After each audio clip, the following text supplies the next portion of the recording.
Hi friends, எல்லோரும் நல்லா இருக்கீங்களா? இந்த சமையல் சேனல் வழியாக உங்கள் எல்லாரையும் சந்திக்கிறதுல மிக்க மகிழ்ச்சிங்க. சிம்பிளான சமையல் எக்ஸலண்ட்டான டேஸ்ட்டில் வரணும்னா நம்ம சேனலை தொடர்ந்து பாருங்கள். உங்களோட கருத்துக்களை கமெண்ட் செக்ஷனில் போஸ்ட் பண்ண மறக்காதீங்க. வாங்க கிச்சனுக்கு போகலாம், சுவையாக ஆரோக்கியமாக சமைக்கலாம். இப்போ நம்ம பார்க்க போகிறது ஒரு டிஃபன் ரெசிபி தாங்க. இந்த டிஃபன் நீங்கள் காலையில் சாப்பிட்லாம், இல்லை ஈவினிங் டிஃபனுக்கு யூஸ் பண்ணிக்கலாம், நைட் டின்னருக்கு யூஸ் பண்ணிக்கலாம். எப்போ நினைக்கிறோமோ அப்போ சாப்பிட்டுக்கலாம். இதே நீங்கள் ஸ்நாக்ஸ் டைமுக்கு கூட குட்டி குட்டியாக செஞ்சு தரலாம். டேஸ்ட் ரொம்ப நல்லாயிருக்கும். காய்கறிலாம் சேர்த்து செய்கிறதுனால ஒரு ஹெல்த்தியான ரெசிப்பியும் கூட. இப்போ இந்த டிஃபன் ரெசிப்பியை எப்படி செய்யுதுன்னு பார்த்துடலாம் வாங்க. இந்த டிஃபனில் ஒரு காய்கறி சேர்த்து தான் நம்ம செய்ய போகிறோம். இது சுரைக்காய். சுரைக்காயில் தோலெல்லாம் எடுத்துட்டு நடுவில் இருக்க அந்த சதைப்பட்டோடு சேர்த்து வச்சுருக்கேன். தோல் எலசாக இருந்தது, தோலில் வேறு எந்த கருப்பு அந்த மாதிரி இதெல்லாம் எதுவுமே இல்லை அப்படின்னா நீங்கள் தோலோடையே சேர்த்து இது போல் துண்டுகளை கட் பண்ணி எடுத்து வச்சுக்கலாம். நான் இன்றைக்கி தோல் மேலே சரியில்லாதனால தோலெல்லாம் எடுத்துகிட்டு இந்த சுரைக்காயை நம்ம மிக்சி ஜாரில் சேர்த்துருக்கோம். இது ஒரு 100லேருந்து 150 கிராம் அளவு வெயிட் இருக்கும். காரத்துக்கு பச்சை மிளகாய் சேர்த்துருக்கேன். பச்சை மிளகாய் உங்களோட காரத்துக்கு ஏற்ற மாதிரி சேர்த்துக்கோங்க. நான் இன்றைக்கி 3 மீடியம் சைஸ் பச்சை மிளகாய் எடுத்திருக்கேன். இஞ்சி 1 சென்டிமீட்டர் நீளம் உள்ளது தோலெல்லாம் எடுத்து சேர்த்துருக்கேன். பூண்டு பற்கள் ஒரு 4-5 தோலோடையே கூட நீங்கள் சேர்த்துக்கலாம். சோம்பு இதில் சேர்க்கணும். நீங்கள் விருப்பப்பட்டீங்கன்னா சீரகம் கூட சேர்த்துக்கலாம். நான் இன்றைக்கி சோம்பு மட்டும் தான் சேர்க்குறேன். கருவேப்பிலை இலைகள் சும்மா ஒரு அரை கைப்பிடி அளவு சேர்த்துக்கோங்க. சேர்த்துட்டு இது போல் நல்லா கொரகொரப்பாக அரைச்சி எடுத்துக்கோங்க. ரொம்ப மைய விழுதாக அரைக்கணுன்றது கிடையாது. இது போல் அரைச்சி எடுத்து ஒரு பவுலில் சேர்த்துக்கோங்க. இதில் நம்ம இட்லி அரிசி சேர்த்து செய்ய போகிறோம். இட்லி அரிசி பார்த்திங்கன்னா 1.5 அழகு, அதாவது 300 கிராம் சேர்த்துருக்கேன். ஒரு 3 மணி நேரம் ஊற வச்சு இட்லி அரிசியை வாஷ் பண்ணிவிட்டு இதில் சேர்த்துருக்கேன். தேவையான அளவு உப்பு சேர்த்துட்டு ரொம்ப நைஸாகவும் இல்லாமல் ரொம்ப அப்படியே கொரகொரப்பாக இல்லாமலும் சேர்த்து அரைச்சி இதில் சேர்த்துருக்கேன். அதாவது இட்லிக்கு நம்ம எந்த பதத்தில் மாவு அரைப்போமோ அந்த பதத்தில் அரைச்சா போதும். கூடவே கலருக்காக மஞ்சத்தூள் சேர்க்குறேன். மஞ்சத்தூள் பார்த்திங்கன்னா கடையில் வாங்குகிற மஞ்சத்தூளாக இருந்தால் ரொம்பவே குறைவாக சேர்த்துக்கோங்க. அது கலர் நல்லா எடுத்து கொடுக்கும். இது நம்ம வீட்லேயே அரைக்கிற மஞ்சத்தூள், அதனால் நான் கொஞ்சம் அதிகமாக சேர்த்தேன். அதாவது ஒரு அரை டேபிள் ஸ்பூனுக்கும் கொஞ்சம் குறைவாக நான் சேர்த்துருக்கேன். இதில் கட் பண்ண கருவேப்பிலை இலைகள் சேர்த்துக்கலாம். அதே போல் இட்லிக்கு நான் குண்டரிசி எடுக்கலை. நீங்கள் குண்டரிசி சேர்க்குற மாதிரி இருந்தால் குண்டரிசி சேர்த்துக்கோங்க. நல்ல பொடியாக கட் பண்ண கொத்தமல்லி இலைகளும் இதில் சேர்த்துக்கணும். கொத்தமல்லி இலைகள் தாராளமாகவே சேர்த்துக்கலாம்.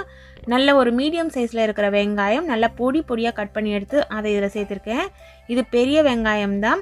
வீட்டில் சாம்பார் வெங்காயம், அதாவது சின்ன வெங்காயம் இருந்ததுன்னா கூட அந்த சின்ன வெங்காயம் இதை சேர்த்துக்கிட்டா ரொம்ப நல்லாயிருக்கும். சின்ன வெங்காயத்தோட ஃப்ளேவர் இந்த ரெசிபிக்கு ரொம்ப நல்லாயிருக்கும். இப்போ இதுக்கு ஒரு தாளிப்பு ரெடி பண்ணிடலாம். தாளிக்கிற கரண்டியை ஸ்டவ்வில் வச்சுட்டு எண்ணெய் ஒரு 3 டேபிள் ஸ்பூன் அளவுக்கு சேர்த்துக்கலாம். சமையலுக்கு நீங்கள் எந்த எண்ணெய் பயன்படுத்துவீங்களோ அந்த எண்ணெய் சேர்த்துக்கோங்க. எண்ணெய் சூடான பிறகு 1 டேபிள் ஸ்பூன் அளவுக்கு முழு உளுந்தம்பருப்பு சேர்த்துருக்கேன். அதற்கு அடுத்தது 1 டேபிள் ஸ்பூன் அளவுக்கு கடலைப்பருப்பு சேர்த்துருக்கேன். இது எல்லாமே மிதமான தீயில் நல்ல கோல்டன் கலரில் நமக்கு சேஞ்ச் ஆகிட்டு வரணும். நான் இன்றைக்கி சேர்த்த அரிசி IR20 அரிசி. நான் பொதுவாக இட்லிக்கு IR20 அரிசி தான் சேர்த்துப்பேன். சில சமயம் அது கிடைக்கலன்னா அந்த குண்டு அரிசி, அதாவது அந்த வெள்ளை காரரிசின்னு சொல்லுவாங்க, அந்த அரிசியும் சேர்த்துக்கலாம். இப்போது இதில் 1 டீஸ்பூன் அளவுக்கு சீரகம் சேர்த்தாச்சு. சீரகம் நல்லா பொரிஞ்சு வரட்டும். சீரகம் சேர்த்தோன்னா தீயை நல்லா ஃபுல்லாக குறைச்சி வச்சுருங்க. பெருங்காயத்தூள் இருந்ததுன்னா இது போல் 1/4 டேபிள் ஸ்பூன் அளவு சேர்த்துக்கோங்க. கட்டி பெருங்காயம் தான் இருக்குது அப்படின்னா நம்ம மாவு அரைக்கும் போதே அதில் சேர்த்து நம்ம அரைச்சிக்கலாம். இப்போ இந்த தாளிப்பை எடுத்து இந்த மாவில் சேர்த்துடலாம். தாளிக்காமல் கூட நம்ம சுட்டு சாப்பிட்லாம். தாளித்து சாப்பிடும் பொழுது அதனோட மனம் இன்னும் ரொம்ப நல்லாயிருக்கும். நடுவில் இந்த பருப்புலாம் கடிப்படும் பொழுது அதனோட டேஸ்ட்டும் சூப்பராக இருக்கும். அதனால் டைம் இருந்ததுன்னா தாளித்து சேர்த்துக்கோங்க. இதில் நம்ம தேங்காய் பூ, துருவன தேங்காய் துருவல் இருக்குது இல்லைங்களா, அது கூட சேர்த்துக்கலாம். இல்லை நம்ம மாவு அரைக்கும் பொழுதே தேங்காய் சில்லு இருந்ததுன்னா சேர்த்து நம்ம அரைச்சிக்கலாம். அந்த ஃப்ளேவரும் ரொம்ப நல்லாயிருக்கும். இப்போ நம்மளோட மாவு ரெடி ஆகிடுச்சு. உப்பு டேஸ்ட்டு பார்த்து போட்டுக்கோங்க. நான் இதுக்கு பார்த்திங்கன்னா ஒரு அரை டீஸ்பூன் அளவுக்கு உப்பு சேர்த்துருப்பேன். உப்பு உங்களோட டேஸ்ட்டுக்கு ஏற்ற மாதிரி கூடுதலாகவோ இல்லை குறைவாகவோ நீங்கள் சேர்த்துக்கலாம். நல்லா கலந்து விட்டுடுங்க. கலந்து விட்டுட்டு ஒரு தோசை கல் ஸ்டவ்வில் வச்சுட்டு அதில் எண்ணெய் நல்லா தடவிடுங்க. அது நல்லா சூடான பிறகு தீயை நல்லா குறைச்சிட்டு இது போல் ஒரு கரண்டியில் மாவு எடுத்து ரொம்ப தடிமனாகவும் இல்லாமல் ரொம்ப மெல்லிசாகவும் இல்லாமல் இது போல் தேய்ச்சி விடுங்க. தீயை மிதமாக வச்சுக்கோங்க. கல் நல்லா சூடேறின பிறகு தீயை குறைச்சி வச்சிங்கன்னா தான் அடி பிடிக்காமல், அதாவது தீஞ்சு போகாமல் நமக்கு கிடைக்கும். இப்போ பாருங்கள், நல்லா ஒரு சைடு வெந்து வருது. இது வேகிற வரைக்கும் நம்ம டைம் கொடுக்கணும். அதுக்கப்புறம் ஓரம் லைட்டாக எண்ணெய் விட்டுக்கலாம். நீங்கள் தேங்காய் எண்ணெய் விருப்பப்பட்டிங்கன்னா தேங்காய் எண்ணெயில் கூட நம்ம சுடலாம், நல்லாயிருக்கும் அதனோட மனம். அப்படி இல்லைன்னா நல்லெண்ணெய், கடலெண்ணெய், இது ரெண்டுத்தில் ஏதாவது ஒன்று நீங்கள் சேர்த்துக்கோங்க. இது போல் ஒரு சைடு நல்லா வெந்து வந்த பிறகு திருப்பி போடுங்க.